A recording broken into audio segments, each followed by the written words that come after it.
Hi, welcome to week 6. This is a whole week about service coordination and community relations. So you are in week 6 explained right now. Thanks for watching the video. I think you'll find it helpful. I have some tips that are going to help you move through these assignments more quickly. So the objectives for this week and assignments are listed here like normal.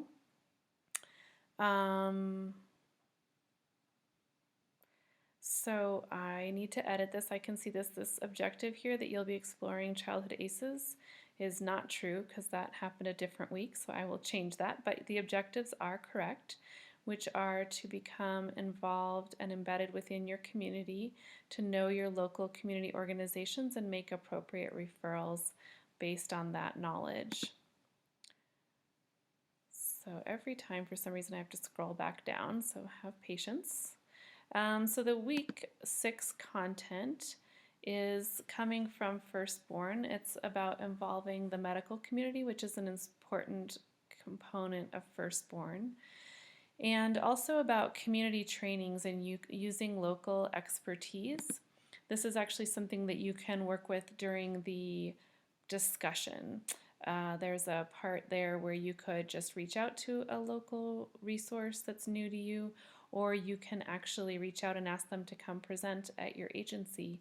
I've heard some of you talk about how you wish you knew more about domestic violence or substance use, that sort of thing, and your local community experts are the best people to come and train about that, because then they get to know your program, you get to know them, they feel like you're well trained in their area of interest, and they become a really nice collaborating resource where you can refer to them and they will refer to you. So that can be part of your assignment this week. There's some places here where you can find resource directories. Because this sort of being trained by a local expert is part of the program essential elements, that's listed again.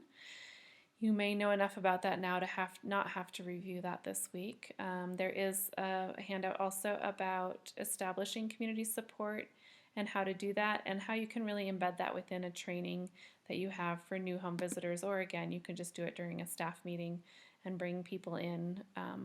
We recently, in our program in Santa Fe, have brought in people from the courts, and we've had some developmental experts come in and talk about red flags and sensory issues, also the effects of prematurity on babies. So there's lots of different topics you can have people come in and present to you about.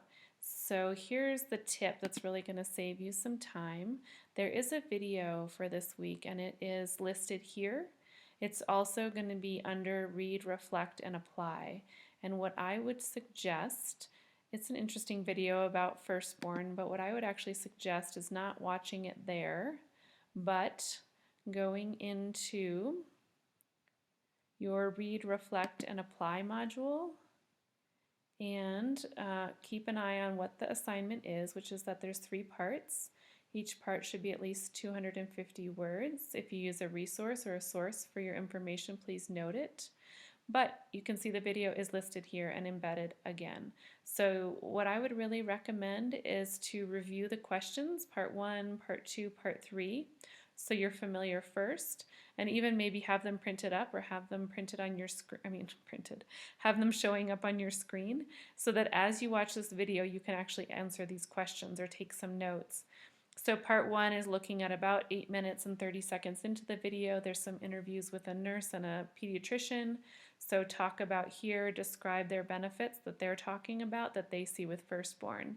Then at about 10.5 minutes, you've got some comments from the Chief Juvenile Probation Officer. This will help you to be focused on that. And then at 12 minutes 35 seconds, there's a actual family member who participates in Firstborn, Valerie, who talks about her experience. So again, having these up while you read that or watch that will be very helpful. And then this last part is really about topics of interest to you and local expertise, like where can you find out more information in your community about that topic.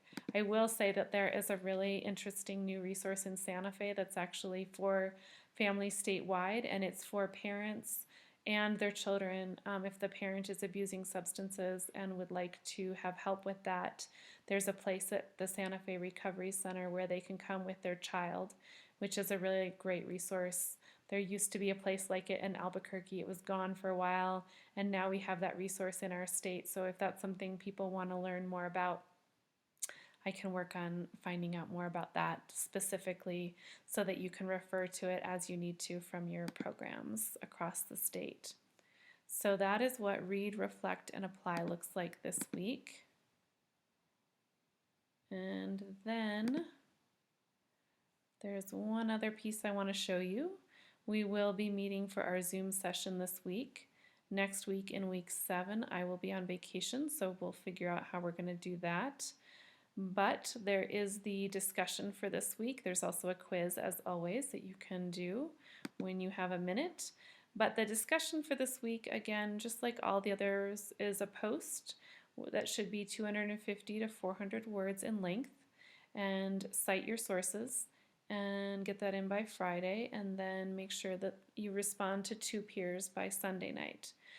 So then what I just sort of said to you, I have also written here in case someone isn't watching the video, that your local experts can be helpful, and that this assignment for the discussion should be really meaningful to your work, in that you're either finding out about a new resource that you don't know very much about or didn't know existed at all in your community, or actually reaching out to invite, here it says invite a local resource to present about their resource or area of knowledge to your team. So that is something you could do through this exercise that would be both homework and beneficial to you and your team if you're working in a team in your program. So here are some resources for different counties, but you can also find something specific to your own county. And what you're going to do is find one resource that you're not very familiar with or that you want to know more about. Call them, explain your role either as a home visitor or a student in the CHW certificate program, and then obtain details about this resource, or even ask them if they might be willing to come and present to your team if that's something that's of interest to enough of the people that you work with.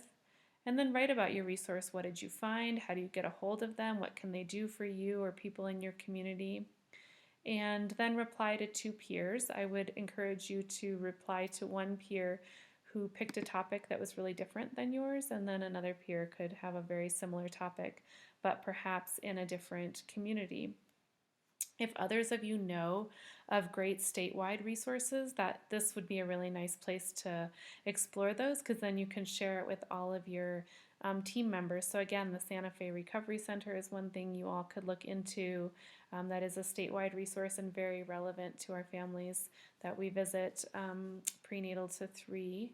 And I can't right off the top of my head think of other state resources other than the there is a team, and probably Mecca folks know most about this, but out of UNM, that the CDD, they have a team of developmental experts.